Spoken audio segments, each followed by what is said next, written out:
This video, I'm going to share with you how to sell more art without feeling salesy. So I'm going to be going through demystifying using social media so that you can sell more art, get more attention and eyeballs on the beautiful work that you're creating, and do all of that without feeling like you're selling out while you're doing that. So over the course of my career, I have helped artists get millions of views, created an entire reality show with 4 seasons, and generated millions of dollars worth of art sales, art education sales, and sales of art supplies, all through creating content, both through organic content creation, so meaning making content to post for free on different platforms like Instagram, YouTube, right here, Facebook, TikTok, Pinterest, a blog, and also utilizing paid advertising, which is just another form of content and utilizing content as well. So in this video, I'm going to be sharing a lot of the things that I've learned in that and hopefully helping you create a system for yourself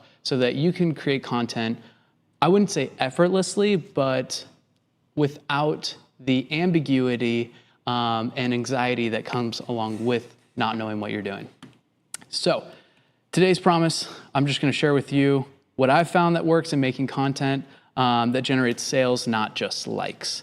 So a lot of people focus on going viral, and this video is not going to be focused on virality. It's going to be focused more on creating a community of people who support you through sales of your artwork and purchasing your artwork. So one thing that I found that a lot of artists do wrong in creating content is they make content about what they're purely interested in, which is generally creating art. And if you just make content about creating art, then you're only going to really attract artists and not that many art collectors. So the goal is to really find the people who are interested in not just the creation of art, but in the actual artwork and what it represents and how it's related to your voice as an artist. So here's the plan for today's video. We're going to go over the current landscape, so understanding today's social media environment and platform recommendations.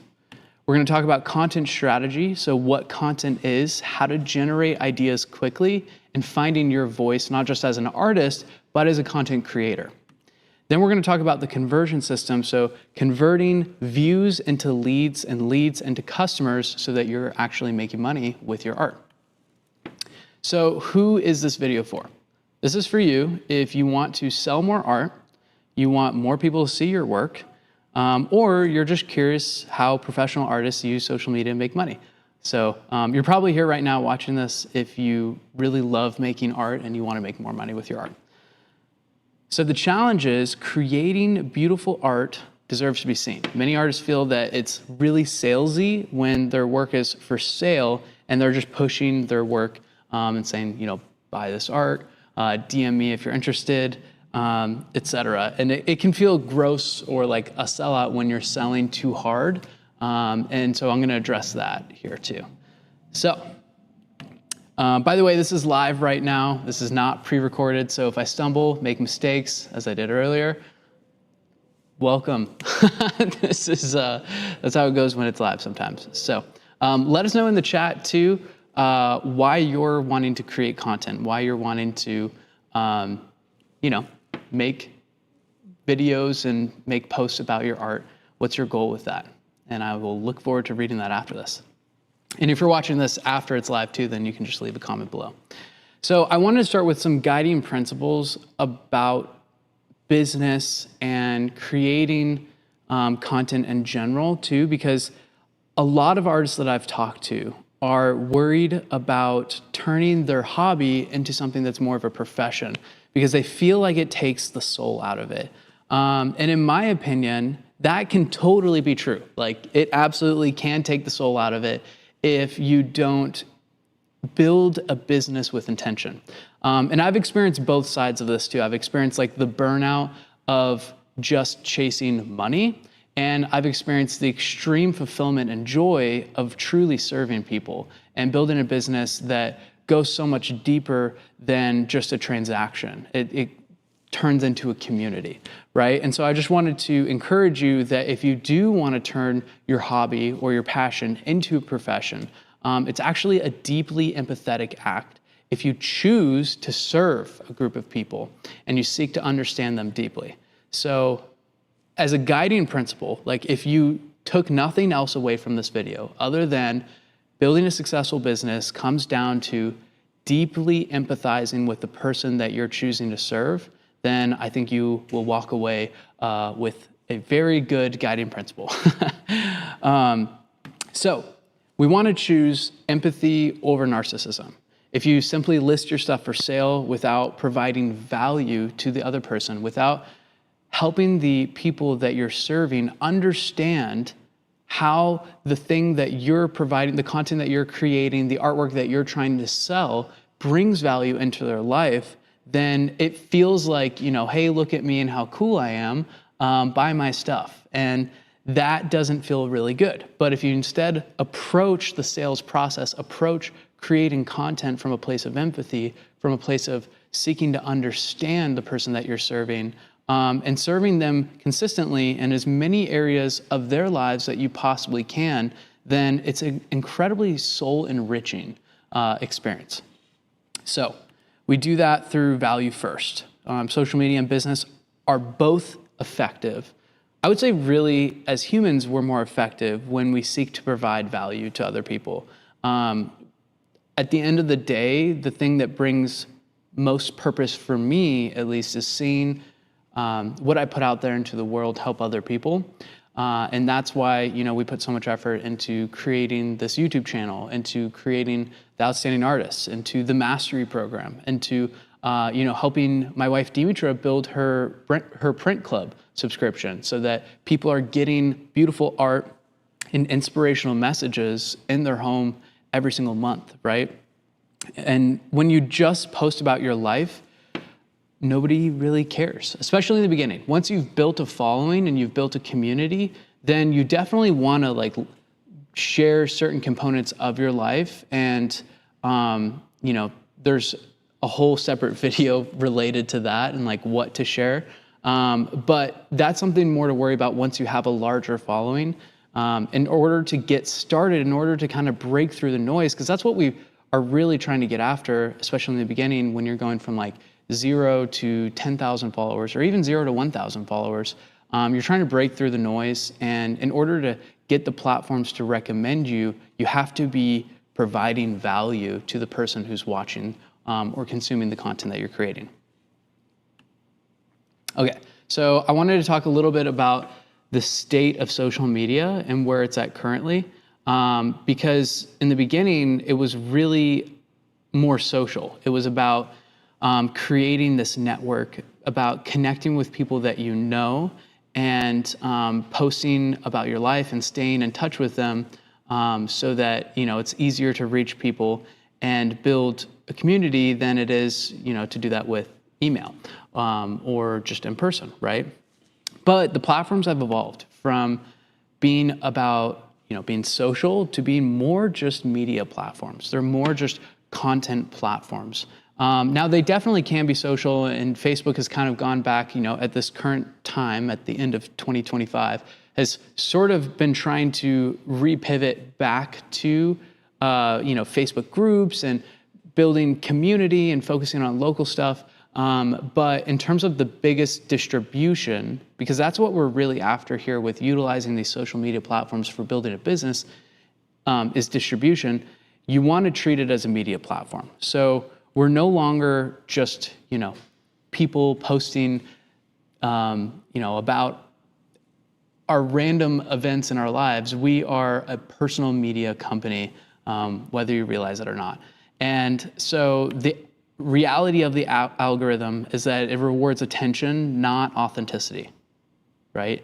And we've said it, many people say it, be authentic, you want to truly be authentic. And that's true. You definitely want to be authentic in what you're doing, but it's about curating a specific portion of your life that is authentic, that you do believe in deeply, but kind of cutting away all the other things that the people you're trying to serve wouldn't really care about. Authenticity keeps attention once it's earned. Yes, it helps grow your brand and it helps establish your presence over time. But when you're going from 0 to 1,000 or 0 to 10,000, you really want to focus on a specific group of people that you're serving. And it doesn't matter so much about you. The point isn't you. And that's why I'm saying, like, who cares about authenticity in the beginning? Because you're trying to figure out, what is it? It's not about you. That's like kind of the moral of the story here, especially with the algorithm. And another point on the algorithm too is I almost don't even want to use the word algorithm. It's really like the algorithm, the goal of the algorithm is to maintain attention as best possible. So Instagram, TikTok, Pinterest, YouTube, all these different platforms are optimizing so that they can hold your attention for as long as possible, so that they can serve as many ads to people and generate revenue because they're a business, right? And so the best way to hold attention for people is to understand human psychology. And so the platform or the algorithm really is just people. So when the algorithm changes, it's these different platforms trying to predict what is going to hold the attention of people for the longest period of time. And it's not necessarily in just a single viewing session. My prediction is that a lot of algorithms, because right now there's kind of this backlash to social media. There's a lot of people, wanting to do digital detoxes. There's a lot of people feeling like, wow, these platforms are just kind of draining, sucking the life away from me, right? I think that a lot of these platforms are going to start rewarding content and creators that bring meaningful joy to people's lives over time, right? That's my hope. That's like my optimistic prediction. My hope is that people who create content that rewards people for coming back to the platform, not just in a single viewing session, but content that increases the likelihood of a viewer to return back to the platform over time will increase in performance, and platforms will hopefully show that to more people. So we want to be on the healthy food end of the spectrum rather than the candy side, right? Like if we think of what we don't like about social media, it is content that it's when you see content that at the end of it, you feel like you just ate a Snickers bar. It tastes really good in the moment, like it has your attention in the moment, but then you crash hardcore after because the sugar high is gone. And personally, I don't really want to make content that's like that. A lot of the artists that I've spoken with in our society of professional artists, they feel hesitant to even contribute to the platforms because of that style of candy content. And my encouragement to you, the artist out there who's watching this right now, who wants to make a difference in this world, who wants to bring beauty and light and joy and purpose to people, is to focus on creating content that serves that purpose. That is the holistic, healthy, organic food that people can consume. So food for the soul, food for the mind. Move my mic up is the message that I'm receiving from the team. Okay. So, that's it for my tangent about the algorithm. So, the goal is to keep your eyeballs on the phone. Hopefully, the goal will shift to keeping eyeballs returning to the platform over time after having done something meaningful in person. So what I would encourage you is to not think like I'm posting my artwork, I'm just sharing my art, but rather I'm producing episodes or content that communicates my worldview through art. And specifically a worldview that a specific group of people care about and is going to enrich their life. So I know we're going a little bit deep here in the beginning, but pretty soon I'm going to break down how content works and then give some specific examples of a specific niche and how to hook people with a specific niche. And I also have some different hook templates too that you can use. So my encouragement to you also is to focus on topics, not just posts. So for example, like art as a form of healing could spawn dozens of different content ideas, or art as memory therapy, or art as a reminder of the joys of childhood. Or, there's like, think about the essence of the art that you're creating, the message behind it, and seek to be a thought leader. A thought leader is too broad, too general. Seek to be a voice for that specific message, and talking about all the different facets of that message, all the different components of what does art as a form of healing mean? Like, and specifically, if you're trying to sell art, then what does living with art do for you? What are all the different ways that living with art can heal you? And what does a person who wants healing also need besides just art? What are all the ways that I can serve that person, and the ideas, the reminders that I can give them, the realizations that I can share that I've had that will help them in their life? And it doesn't always have to point back to my art, but at the end of the day, we're treating this like a business too. So we're trying to turn that attention into leads, and those leads into customers. So we do that through sharing valuable things. So what is content? Put simply, my good friend Alex Ramosi says that content is a hook that then a content unit has a hook, and then it retains people, and then it rewards people. So a specific example of that, every post needs to do all three. A lot of times people forget the hook, and that's the most important part, or they forget to reward people. So the hook is the reason that someone stops scrolling, and you can use, contrast, curiosity, or emotion. So I'm going to give several different examples following this that are all for an artist who is trying to sell their artwork to new moms. So they create art, and thus they're going to create content for new moms. They're trying to attract an audience of new moms to purchase their artwork. So an example of a hook for that specific artist could be, most moms don't realize their kids are missing this, right? Simple kind of FOMO that you're playing off of.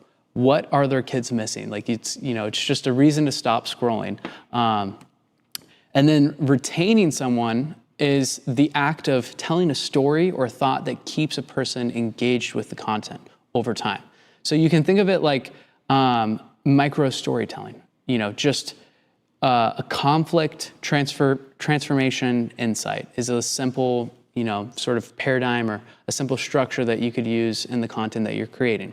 So the example I have here is just playing off of the earlier hook. Most moms don't realize their kids are missing this.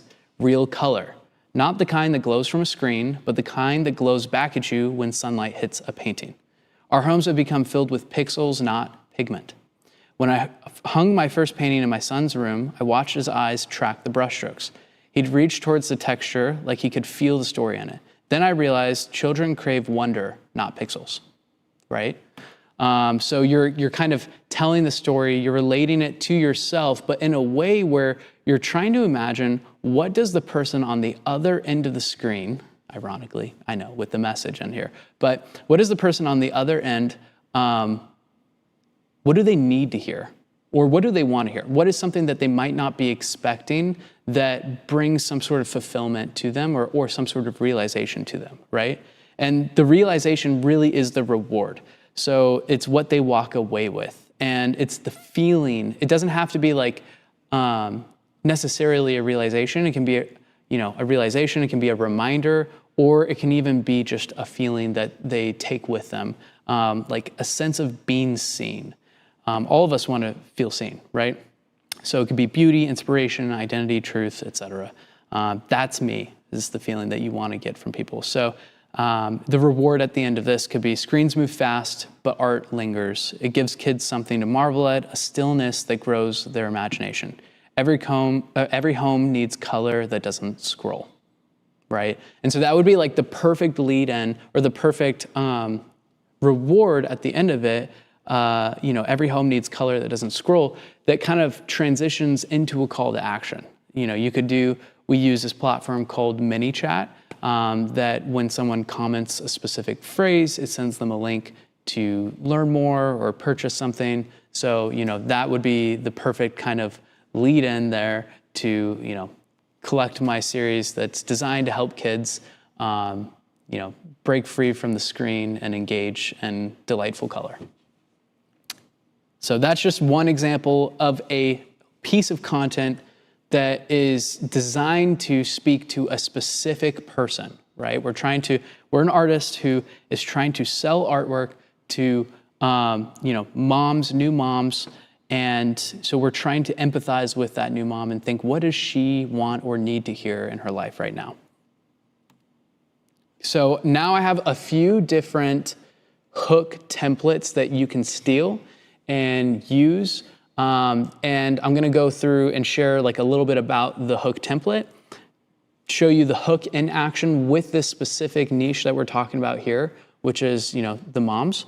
And then we're going to talk about like when to use it generally, and share like a little bit of extrapolation about each of these different. So the reason why I want to focus on the hook so much is that like if you can make a really phenomenal piece of content that has so much value and so much meaning and depth to it, but if it doesn't have a really good hook, then people aren't going to see it, right? I think David Ogilvy says like once you've written your headline and an ad, you've spent 90 cents or 80 cents of your advertising dollar, right? So the point being that the headline, the first thing that someone sees, what stops their attention is the most important part. Likewise, when you're writing an email, the same thing applies. Like the subject line in an email is the most important part of the entire email. Not even the email itself, but the subject line, because that's what gets people to open it. And if they don't open it, if they don't stop on the video, if their thumb doesn't stop, then they don't actually consume it. They don't see what you have to say. And so you should spend the majority of your effort, like at least 50% or more, on coming up with the best hook possible. And this is actually supported by the platforms themselves too. Like Instagram just created this Reels testing feature where you can test out different hooks for videos. I guess you can test out anything with it, but the main use case for it is testing out different hook variations for a video.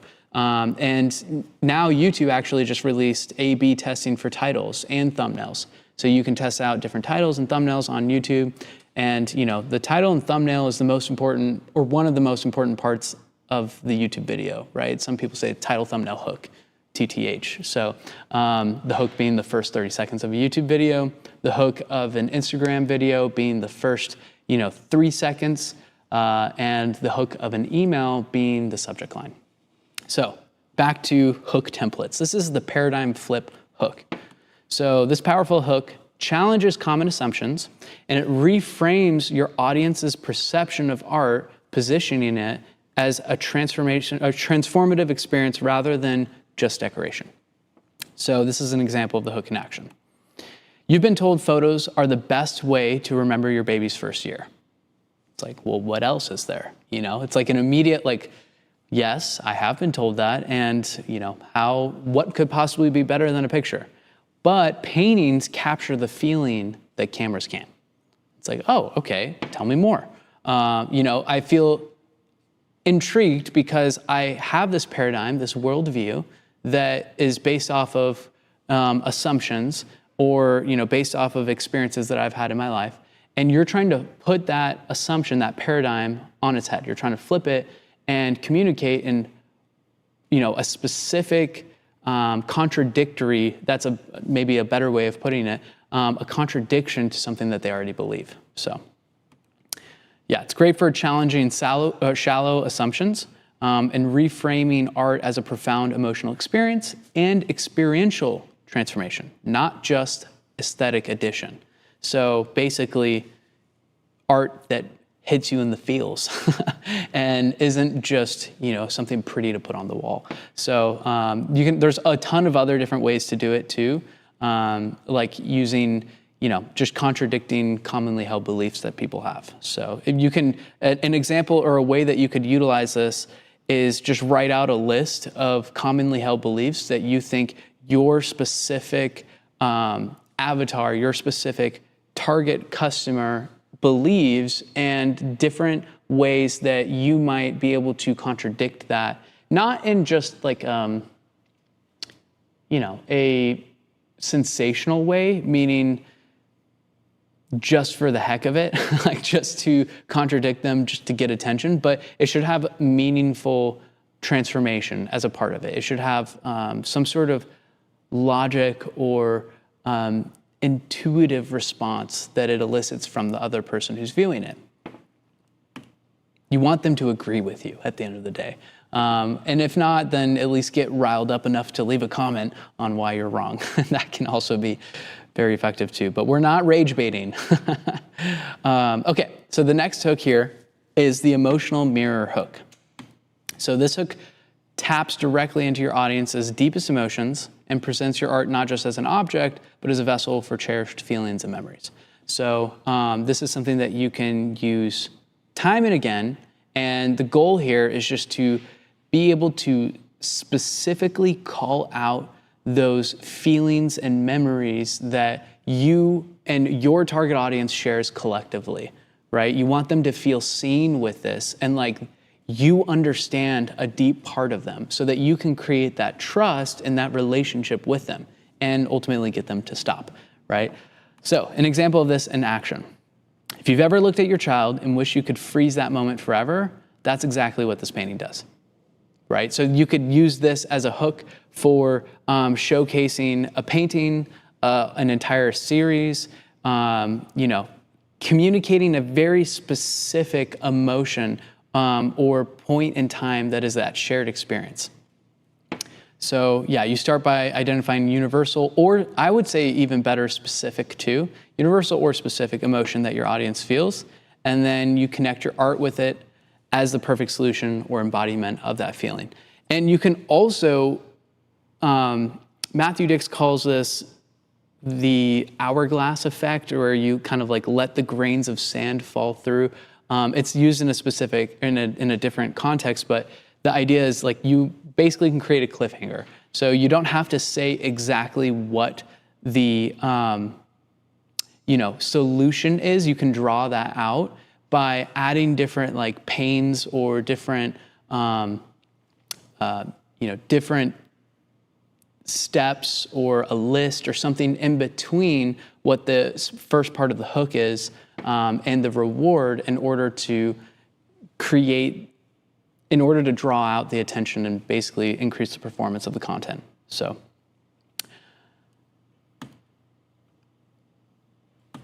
Okay, the next hook template that I want to share with you is the open loop story hook. So this hook draws your audience in with a personal narrative that leaves them curious, connecting a pivotal life moment to the deeper meaning of your art. Example, when my son turned 1, I realized I couldn't actually remember his newborn face. This one hit me when I was coming up with it because I was thinking about like, okay, we're about to have just a little side note, Demetra and I are about to have our next baby. And she is almost 36 weeks pregnant this Saturday. And so, we're kind of going through this phase of like looking at all these pictures. And as you can tell, like all these ideas and concepts are like closer to home to me because, I know this person really well. It is my wife. It is me. All these things could apply to dads too, but you maybe would want to take like a slightly different approach with dads. Anyways, I'm just reminiscing and thinking about the sweet newborn baby phase. So anyways, that realization changed my art forever. And then this is like not just an open loop story hook, but it's also like a bold statement. So it's, you create this open loop of, okay, what is the realization, or how did it change your art forever? And so you would want to go, there's so many different directions that you could take this, but hopefully you guys are, as you're watching this and, listening to this, you're getting a sense of like, okay, I could apply this in so many different ways. It's not supposed to just put you in like a box, but these are launch pads. These are like, places that you can you're supposed to run with these ideas, take them and, steal like an artist. So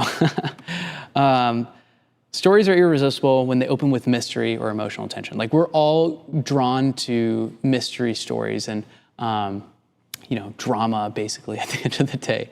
So if you begin with a defining moment that leaves the audience wanting to know what happened next, then you have them.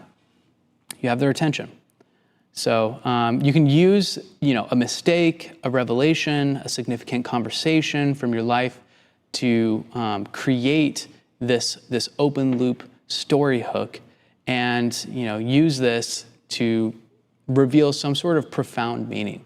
I wouldn't do this every single time, because it's better if you save this for truly impactful moments. Like, it'll hit a lot harder with your audience than if you just every piece of content is like a profound story. I don't know. You can do whatever works for you. That's just a suggestion. So, okay, this next one is the simple truth bomb. This one's for my wife, Dimitra, because we call her the truth bomber. You wouldn't get this by, following her on social media necessarily, but she has a way of just speaking straight to the core, like right at the heart of an issue, and dropping what we call truth bombs. So it leverages universal or often unsaid truths that resonate deeply with your audience, and it connects them to shared human experience, the core message of your art. The goal here is to just cut through the noise by offering something that's maybe obvious, but not always articulated. And you want to create that connection. So an example in action is just motherhood moves faster than memory. And all of these, I'm focusing mostly on the ideas here, but there's another component to the content that we haven't even talked about that's all of the visual translation of this. But the reason why I'm focusing on the text and the ideas is because I actually think the ideas are the most important component of the content. It's the feeling that it creates. But you can also take this in a completely different direction too, and that's the beauty of creativity. You could think okay, how can I create a simple truth bomb visual hook without any text? How can I hook someone with purely just the visual that communicates that motherhood moves faster than memory? And the same is true with open story loops, so open loop story hooks, and same is true with all these different hooks. There's so many different ways. Creating content is really such a creative act. It's very, very fun when you get into it, and if you learn to love storytelling and really learn to love the person that you're serving with your art business. So it hits hard because it articulates what everyone instinctively knows, but rarely voices. Should be raw, universal, instantly relatable. Okay, so I think this is the last hook here that I'm going to share with you, and this is the curiosity cascade hook. It creates a compelling pull by presenting an intriguing mystery that only engaging with it further can resolve, and you want to draw them in. You're hooking them. So, this one painting made a mom cry, and it wasn't because she was sad, right? Oh, I'm interested. What painting was it? And think right here with this one, the hook of turning a painting around, but then you stop before it shows. And even better if you have a visual of, if you have a visual, I'm just laughing because it's so saturated. That's the artist content, right? It's spinning around with the painting, but it works because it creates that curiosity open loop. But if you pair that, it works especially well if you pair that with a really good, text hook or really good idea hook that specifically calls out the person that you're trying to attract. So this one pairs really well too if you have visuals of a mom actually crying, or if you had you could do a more creative version of the turning around where you show a video of a mom crying, if you capture that moment specifically of showing her the painting for the first time and she's oh my gosh, looking at the painting. There's multiple different ways that you could do this. So you blend mystery with emotion. So you drop just enough detail to make someone want to know more. Not actually want, you want to make them need to know more. The brain fills in the gap by continuing to watch, listen, or read. Very similar to the open loop, but calling it the curiosity cascade, just rebranding it. So yeah, you can hint at a unique reaction or transformation that your art provokes without fully explaining it in the hook, and then doling out the information through the rest of the video, and providing different, and this is where retaining comes in and being creative and how you retain the viewer, providing different context and from different angles too.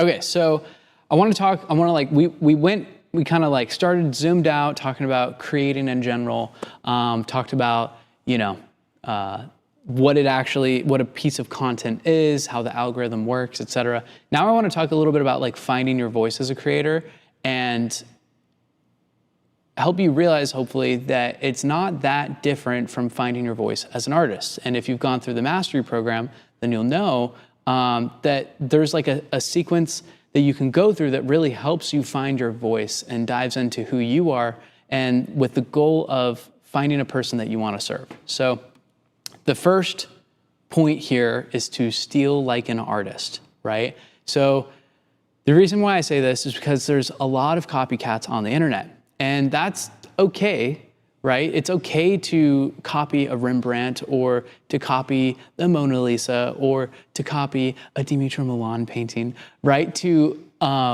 understand and to really seek to learn through that copying experience. But if you just stick with only copying, then you won't ever truly find your voice. So the goal here is to find a group of creators, a group of artists that you really love. And ideally, it actually doesn't even have to be artists. Almost even better if they're completely in different fields. Like if you find people from fashion, or find people from sculpting, or find people from fitness, or whatever you're into, and think, how are they creating content? Communicating, different stories that they're telling, templates that they're using, even visual looks that they're using, and translate that into your own unique perspective with preferably a different target audience and in a different field if you're stealing from multiple different fields. But you want to emulate patterns, not just the people. So you're looking at how can I steal like videography from this person? Like I really love the way that they capture shots, like the way that they use depth in their videos, or the lighting, or the set, like the set being their art studio. I love how their art studio looks, or I love how the aesthetic of this gym, right? Depending on who you're trying to attract, or this dental office. It's just, just kidding. And then looking at, okay, I love the bombastic tone of voice that this other creator has, and I love the music that this person uses, and kind of like stealing from different areas. And if you have enough sources and you kind of assemble the components of how you create from enough different sources, then it really feels unique. Like it feels like it's something original. And I think like at the end of the day, like you'll feel more proud of the content that you create, and you'll feel more connected to it if you create something that is sort of original to you. So study what works. It's absolutely so important. Like so many people get stuck, like how do I get started? And I think the first answer is just like look at what works for other people. That's like the easiest way. And you can just go to someone's profile, someone's feed, and just look for the best performing content. Like what has performed, we call it outliers. What is an outlier piece of content for this specific creator? So like if they normally get 10,000 views and then this video gets 1 million views, well then, wow, that's something that works really well, and I should study how that one worked. And also maybe compare it to some of the other videos to see like, why did the other videos not work? And you're looking at like the idea, the hook, the visuals, the pacing, the editing, all these different formats. There's a lot of different components to creating content, just like there's a lot of different components to making a beautiful painting. So I want to encourage you to experiment boldly. And when you are experimenting, I think it's important to approach it like a scientist, but also like a child at the same time. So you want to experiment where you're having fun. Like at the end of the day, I think if we bring joy, if we bring fun into the work that we're creating, then the people who experience it will feel that. And so it starts to, have this like emotional resonance with people. But yeah, keep creating until your work starts to echo back something that you genuinely believe. And in the Society of Professional Artists, one thing that I like to share is this like inside out versus outside in approach. So you can experiment with finding something within yourself that you believe there's a group of people who would be attracted to that. And go after that and like go from the inside and think like do deep journaling within yourself and find yourself, and then seek to find a group of people that resonates with, that part of yourself. But you can also find yourself in other people too. And you can find yourself in other groups or in other ideas, and that's sort of the outside in approach. And so you kind of experiment with a lot of different areas, a lot of different things, and then you find like what resonates with you and what performs well over time too.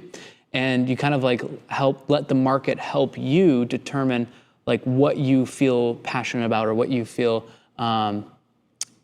fulfillment in creating. So just another side note there. But at the end of the day, like, pay attention to what you can't stop talking about.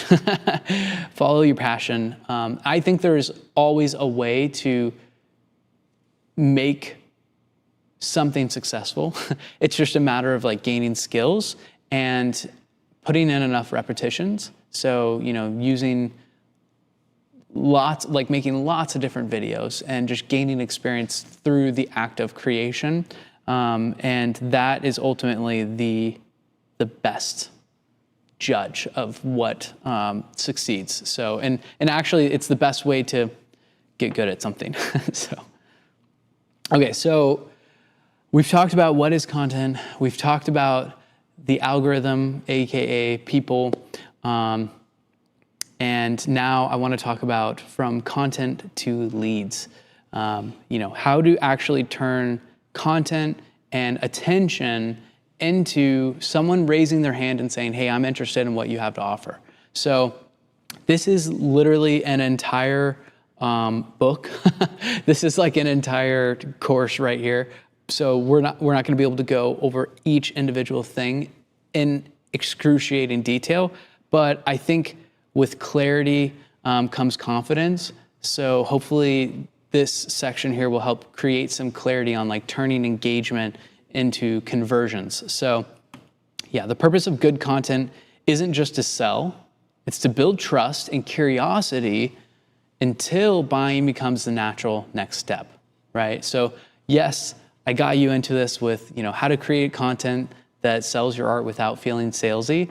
But the process isn't always just direct content to sales. You can do that, but there's another way too. So you want to get engagement, which is likes, comments, follows. This is like in order of, increasing interest, increasing intent here. So, right, like a like is less than a comment, is less than a follow. And then you want to turn that engagement into a connection. So you want to prompt people to DM you and bring the conversation from public to private. So from like general to intimate, so that you actually create that connection with people.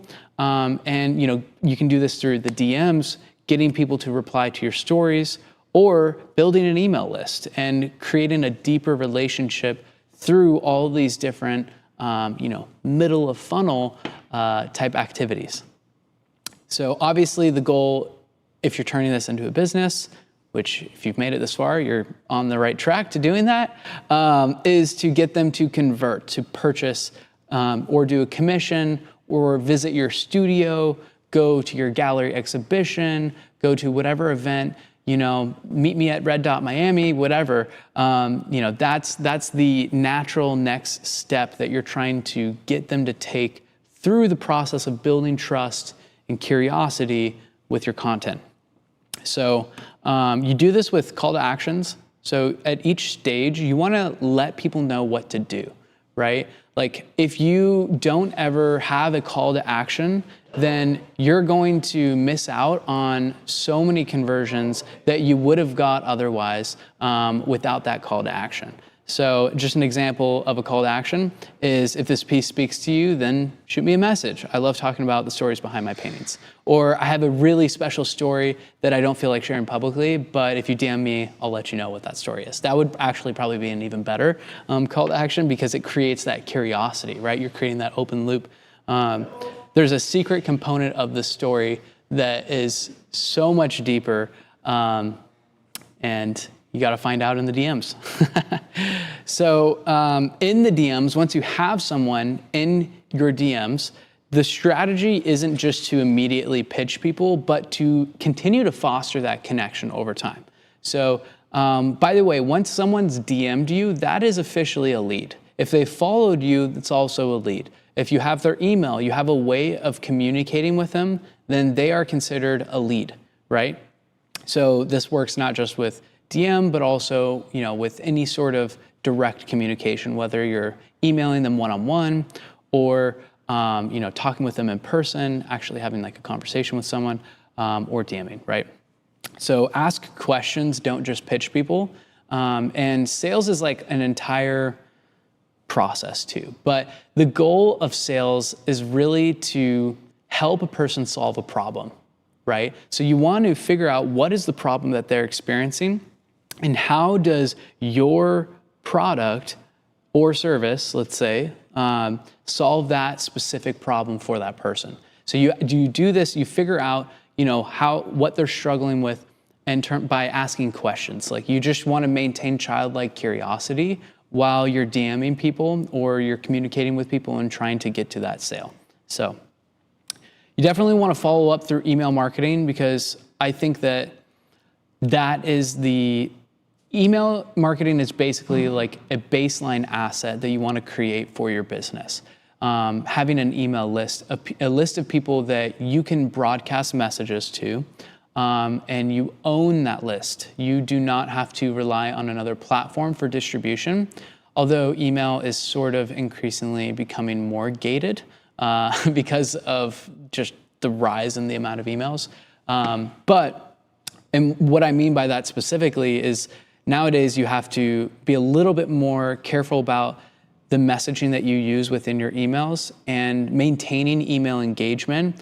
Otherwise, your email service providers like Google or Gmail, Outlook, Apple Mail especially, will move your message out of the main inbox and into spam if you're using an email marketing software especially. So you want to make sure you stay out of the spam by getting people to reply to your emails. That's a great way to increase your email engagement or increase your email deliverability, reliability, is by getting people to reply to your emails. So I want to talk now just about like regroup on aligning your art, story, and your marketing because they're all synergistic. Like I like to think not in terms of compartmentalization, but in terms of synergy.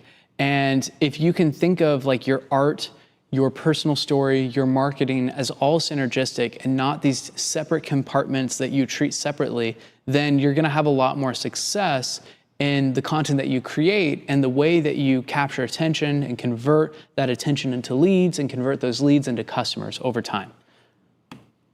So a key point here being that selling feels salesy when what you're saying doesn't match who you are.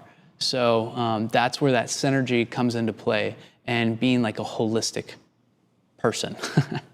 So audit yourself. Is your marketing tone congruent with your art's emotional tone?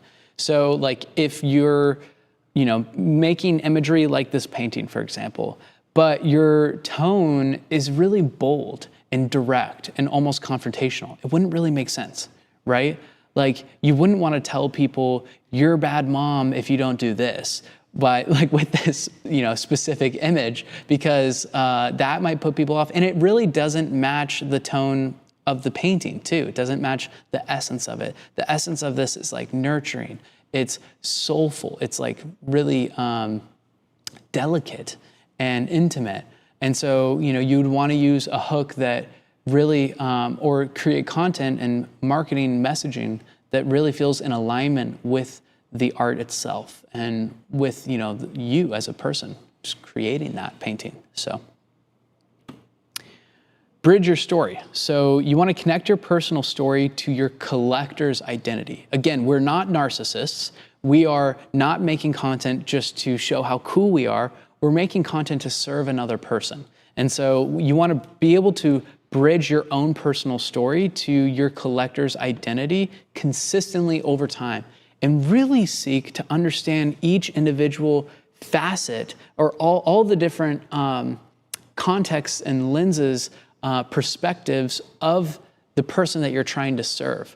Like, what is it like, what is the day in the life of my ideal avatar? Like, what is the first thing that they do when they wake up in the morning? Where do they go out to eat? Where do they go shopping? Like, what is their interaction like with their husband? How do they talk with their kids? Like, what pains are they experiencing? What do they wish that they were doing that they're not doing yet? Like, all these are different psychological components that you can tap into with your ideal customer, and that will just help enrich the content that you create for them and increase the amount of value that you're able to provide them. And make it really clear, like, how your painting solves that problem for them, or how your live painting service, or whatever, facet of your art business that you decide to go down, or whatever model you decide to build on, how does that fit within your ideal collector's, their unique identity? So, marketing as art. So a lot of people think that business is left brain, art is right brain, and I beg to differ. I think that, they're one brain. There's left brain and right brain components to both. And I think that there's so much creativity in marketing, and it truly is an art form itself. It really, there's so many different ways that you can just express yourself on a much deeper level by including marketing as a part of your creative output than solely through painting, right? By having this medium that you express yourself through, with video and with picture and with copy, with your writing, then it just allows you to express another level of yourself, and not as a narcissist though, right? But by helping other people. So I wanted to share with you something that's helped a lot of artists that I know of, like thousands of artists around the world. And if you're watching this right now and you're thinking to yourself, I am torn between creating and promoting my art. I don't even know where to start with finding my voice. I have no clue. I don't even know if my art is really good enough to promote. That's a huge one. I don't know if I had the skills. I didn't go to art school. I, feel like I'm just a beginner, or I feel so out of touch with the digital world. I feel so out of touch with social media. You're not alone. We have had thousands of students go through our mastery program, and it has helped them build the skills, find their voice, build their brand, and really share their gift, their unique gift that they have, that you have, that each individual person who's watching this has this gift inside of them, that they were, I believe, brought here to share with the world. And so if you want to, find your voice, build a brand, which basically is just this asset that helps you reach those people to share your gift and turn your passion for creating art, for making stuff, for bringing joy into this world, for helping other people find purpose and meaning in life, then I encourage you to join the mastery program today. So we have a link in the description of this video. I want to thank you so much for watching this video and for taking your time to learn more about creating meaningful content. Hopefully this helped you. And if you're a mastery program student, maybe share a little bit about your experience in the comments or in the live chat to open up the discussion, let other artists know what to expect or how you've experienced the mastery program, what you think about it. And then if you can ask a question, leave an answer in the comments below. And if you still have a bunch of questions after watching this, let me know. I'm definitely going to be reading the comments on this and responding to a lot of them. I don't know if I can promise responding to all of them, but I thank you so much for your time, and I hope you have a wonderful day. Go create today. So spend some time bringing more light and beauty into this world.